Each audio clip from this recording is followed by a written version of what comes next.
Bon. J'espérais pas que tout le monde allait répondre à mon questionnaire. Pour quelle raison? Parce que, pour moi, le problème numéro 1 de ce monde, c'est le manque de culture. C'est quoi?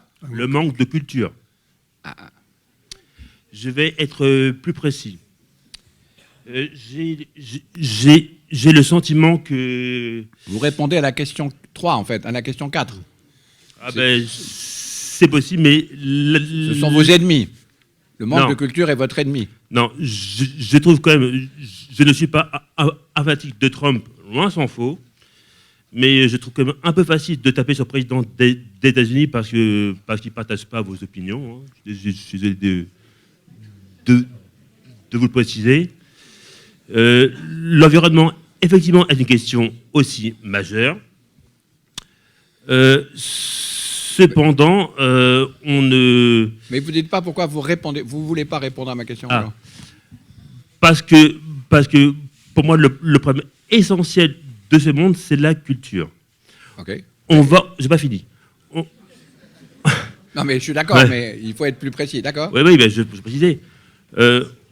On va vers une forme de déshumanisation de la société parce qu'on ne va pas faire des cultures plurielles. Vous me suivez? J'attends la fin. Voilà. On attend la suite. Oui. J'attends la chute. Ça fait rire tout le monde, mais bon.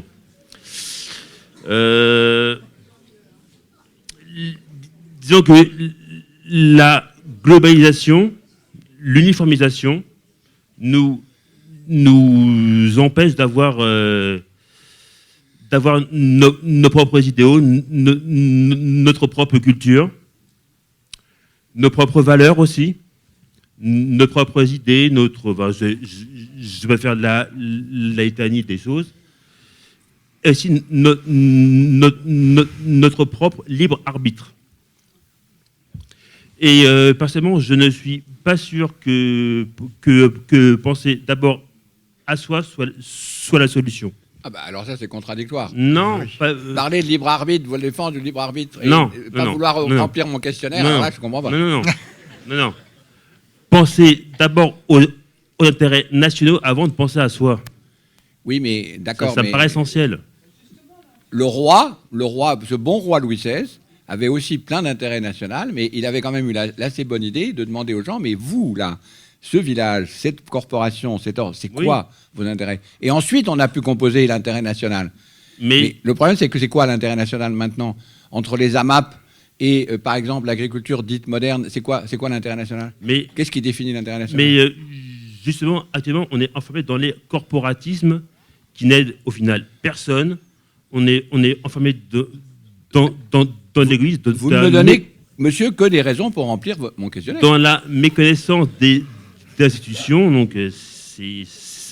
Je ne vois pas du tout pourquoi vous ne le remplissez pas.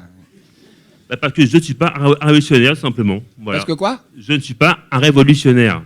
Non, mais il n'y a pas de révolution dans les cahiers de doléances. La révolution, elle arrive comme une... C'est un peu cet esprit-là, quand même. Hein. Non. La révolution, elle arrive quand elle agrège toutes ces affaires et que ça devient une question de régime.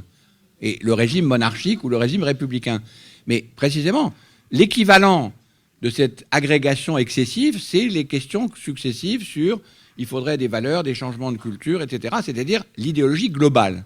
Le problème de l'écologie, c'est que, évidemment, elle est globale en un certain sens, mais dès qu'on parle de transformer globalement la société, la conséquence, c'est qu'il n'y a plus de politique dedans du tout. Parce qu'on est écrasé par cette affaire de global. Et évidemment, la question du climat, c'est un ennemi, en quelque sorte, de cette affaire.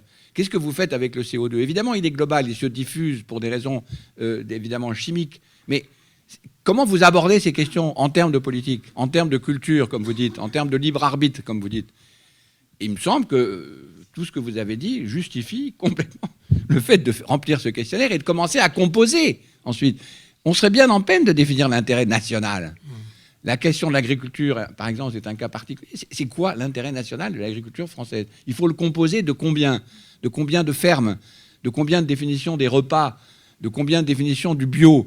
De combien de définitions de ce que c'est qu'une vache? De ce que c'est que le méthane émis par une vache, etc. Toutes ces questions de composition, c'est précisément l'équivalent de la question posée au moment des cahiers de doléances. Recomposons, pièce par pièce, ce que vous appelez fort justement libre arbitre, multiplicité des cultures, etc.